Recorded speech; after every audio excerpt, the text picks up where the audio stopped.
है वंशीय हयारण ताम्रकर्ण समाज सेवा समिति के चुनाव पूरे जोश खरोश के साथ कल देर रात संपन्न हो गया। इस चुनाव में समिति के अध्यक्ष के रूप में लक्ष्मण प्रसाद निर्वाचित हुए। इसके अलावा समिति के अन्य पदाधिकारी भी चुन लिए गए। चुनाव परिणाम की घोषणा होने के बाद ढोल नगाड़ों तथा भव्य आतिशबाजी के साथ विजयी प्रत्याशियों का समर्थकों ने माल्यार्पण कर स्वागत किया।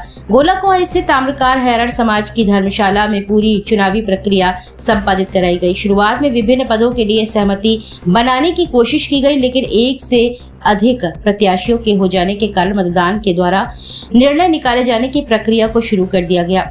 मुख्य चुनाव अधिकारी मुन्नालाल तथा उप चुनाव अधिकारी राजेंद्र की देखरेख में हुए इस चुनाव में लगभग 80% मतदाताओं ने अपने मतों का प्रयोग किया है। सुबह से शाम तक मतदान प्रक्रिया चली। इस दौरान विभिन्न पदों के प्रत्याशी समाज के मतदाताओं को अपने अपने पक्ष में रिझाने के प्रयास करते रहे। मतदान प्रक्रिया संपन्न होने के बाद मतों की गणना का काम शुरू हुआ है। अध्यक्ष पद पर लक्ष्मण प्रसाद ने अपने प्रतिद्वंदी ब्रजमोहन को हराकर जीत हासिल की है। उपाध्यक्ष पद पर सतीश कुमार ने अजय कुमार को तथा सचिव पद पर संजू हयारण ने शेखर को हराया। उप सचिव पद पर अरविंद हयारण ने अपने निकटतम प्रतिद्वंदी अनिल को शिकस्त दी है। संजू ने मतदाताओं को अपनी ओर रिझाने में सबसे ज्यादा सफलता हासिल की है और 112 वोटों के अंतर से जीत हासिल की है। वहीं कोषाध्यक्ष पद पर संजीव ने कमलेश को हराया है। प्रचार मंत्री के पद पर सुशील ने राम कुमार को परास्त किया है। विजय प्रत्याशियों की घोषणा होते ही उनके समर्थकों में खुशी की लहर दौड़ गई। ढोल नगाड़ों के साथ समर्थकों ने विजय प्रत्याशियों का माला पहनाकर स्वागत किया। इस दौरान जगह जगह आतिशबाजी भी की गई। धर्मशाला में विजय प्रत्याशियों का जुलूस शुरू होकर विभिन्न मार्गों से होता हुआ समाज के जवाहर चौक स्थित मंदिर पर समाप्त हुआ। इस दौरान विजय प्रत्याशियों ने कहा कि समाज में व्याप्त समस्याओं का प्राथमिकता के साथ निराकरण किया जाएगा। इसके अलावा समाज के मंदिर को भी भव्य रूप से तैयार कराया जाएगा। उप सचिव अरविंद ने कहा कि समाज के युवाओं को स्वावलंबी बनाने के नए रास्ते तलाश किए जाएंगे ताकि समाज के युवा आत्मनिर्भर बन सके। अध्यक्ष जी चुनाव जीते हैं, क्या रहा पूरे चुनाव रखा क्या है? जो पुराने मुद्दे पड़े हैं समाज में उनके ज्यादा संबंधी है, सेवा संबंधी, मंदिर संबंधी, समाज में जो विरोध फैला हुआ है उसको समाप्त करना है। किस तरह का विरोध है? अरे विरोधाभास है, आपस में है, मतभेद है, उसको हम मिलजुल के आपस में सब सुधार करेंगे। पूरा चुनाव क्या रहा? क्या पूरा चुनाव क्या रहा? पूरा चुनाव खूब अच्छा रहा, शांतिपूर्वक रहा, किसी प्रकार कोई वाद विवाद नहीं। कितने वोट से जीते?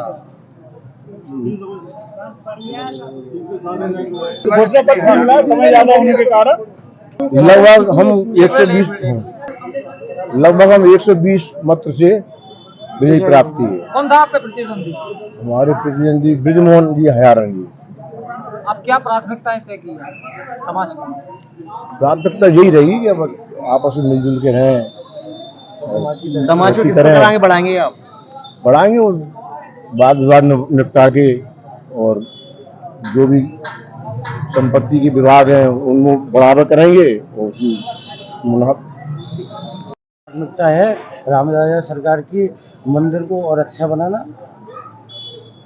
दूसरी प्राथमिकता है समाज को छोटे बड़े विवादों को एक जगह बैठ के सुलझाना। आप किस पद का चुनाव जीते? हम महामंत्री पद से चुनाव जीते हैं। कितने वोट से? हम करीब 28 वोट से जीते हैं। कौन प्रतिद्वंदी था? शेखर हयारण थे हमारे प्रतिद्वंदी। आपके अध्यक्ष जी और आप बार बार समाज के विवाद की बात कर रहे हैं। हाँ। किस तरह के विवाद आते हैं? समाज में विवाद चलते हैं, आपसी विवाद चलते हैं, हर समाज में चलते हैं। उनके लिए विवाद को हम लोगों को सुलझाना है। हम लोग आपस में बैठ के सुलझाएंगे। सभी बुद्धिजीवी हैं, सब लोग बढ़िया हैं, लेकिन छोटे बच्चे हैं, ना समझ है, वो अपने हिसाब से चल जाते हैं। लेकिन हम लोगों को अपने हिसाब से सब बड़ों को साथ में बैठा के उनको सबको एक करना है। मैं संजीव कुमार हयारण, कोषाध्यक्ष पद के लिए चुनाव हुआ मेरी समाज का। मैं 160 वोटों से विजय प्राप्त हुआ। क्या तय किया, किस तरह से कार्यकारिणी चलेगी? अभी तो शुरुआत है, अब चलेगी जैसी चलेगी। सारी कार्यकारिणी सबको साथ लेके चलेंगे। जो कार्यक्रम होते हैं हम लोगों के, और हमारी समाज का हर साल एक वार्षिक प्रोग्राम होता है आषाढ़ी सावन पूजा का। पोशाकें लगती हैं झांसी के पुराने जो प्राचीन मंदिर हैं, लगभग 9 जगह पोशाकें लगती हैं। काफी समय से चली आ रही, मेरा जन्म नहीं हुआ था उस समय से चली आ रही है। उनको सुचारू रूप से आगे बढ़ाएंगे और आगे हो सकता है कि और आगे भव्य रूप से आगे बढ़ाने काम करेंगे। भाई जी नाम बताइए। संजीव कुमार हयारण। भाई जी किस प्रकार चुनाव हुआ, कौन कौन पद पे चुनाव हुए थे? 6 पद पे चुनाव हुए थे। तो हमारे जो दो पार्टी खड़ी हुई थी उसमें, एक हमारी पार्टी थी, एक दूसरी पार्टी थी। हमारे शिव सदस्य जीते हुए अच्छी तरह बहुत मेहनत की है सब लोगों ने, पूरा परिवार, पूरा खानदान, पूरे समाज के लोग ने बहुत मेहनत की थी। क्या संदेश देना चाहते हैं समाज को? समाज संदेश देना चाहते हैं कि अच्छे शांति से मतलब आगे कार्यक्रम जो शांति से दिखते हो। तो उसमें वो मतलब हम लोग अच्छी तरह सम्मेलन कराना चाह रहे हैं। सम्मेलन जो अभी बाजी का होता है वो बंद है 10-15 साल से, उसको इस चालू करेंगे। मंजी जी, लगभग कितने मतदाता थे और कितने प्रतिशत वोट गिरा? क्या कितने मतदाता थे और कितना वोट गिरा? 12 लोग खड़े हुए थे, 6 जीत गए वो। आपकी समाज का वोट कितना है और वोट पड़ा कितना? 900 वोट है, 717 वोट, 18 वोट गिरे हुए हैं, 85% वोट गिरे हुए हैं। अरविंद कुमार हयारा। अरविंद जी, किस समाज का चुनाव हुआ है और किस पद पे आप विजयी हुए? ये है वंशी हयारा ताम्रका समाज के तहत चुनाव हुआ था और ये अध्यक्ष, उपाध्यक्ष, सचिव, उप सचिव, कोषाध्यक्ष और प्रचार मंत्री 6 पदों पर चुनाव हुआ था। आपने किस पद पर विजय हासिल की? उप सचिव पर विजय प्राप्त की है। कितने वोटों से जीत गए?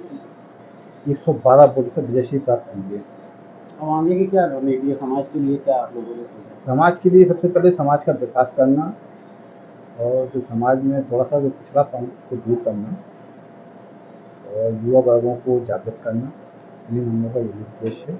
काफी समय से आपके अध्यक्ष, सचिव और ये सब आपकी संस्था चलती चली आ रही है, कोई ऐसा काम जो बड़ा काम आप लोगों ने सोच सकता हो समाज के लिए? सबसे पहले तो हम लोगों का सहस्त्रव मंदिर की मूर्ति स्थापना का विचार है और मंदिर का जीर्णोद्धार, क्योंकि मंदिर काफ़ी समय का पुराना मंदिर है जो ऊपर की तरफ से क्षीण हो रहा है।